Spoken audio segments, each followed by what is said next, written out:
మహాభారతంలో ఉన్న గొప్ప వీరుల్లో ద్రోణాచార్యుడు కూడా ఒకరు. ద్రోణాచార్య కృతి దంపతులకు పుట్టినవాడే అశ్వత్థామ. అశ్వత్థామ పుట్టినప్పుడు అందరిలా ఏడవకుండా అశ్వంలా అదే గుర్రంలా ఏడిచాడంట.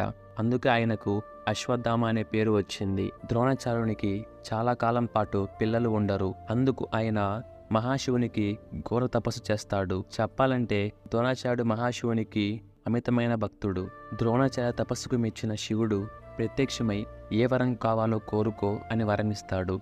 దానికి ద్రోణాచార్యుల వారు, నాకు సంతానం లేదు, నాకు ఒక కొడుకు కావాలి, అది కూడా మీ అంశతో పుట్టాలని వరం కోరుకుంటాడు. ఇక్కడ శివుని అంశ అంటే మహాశివునిలో ఉన్న క్వాలిటీస్. ద్రోణాచార్యుడు కోరుకున్న విధంగానే అశ్వత్థామ జన్మిస్తాడు. మహాభారతంలో కర్ణుడు ఎలా పుట్టుకతోనే కవచకుండాలతో పుడతాడో అదేవిధంగా అశ్వత్థామ కూడా తన నుదుట మీద ఒక మణితో పుడతాడు. నెక్స్ట్ వీడియో కోసం మన ఛానల్ని ఫాలో అవ్వండి.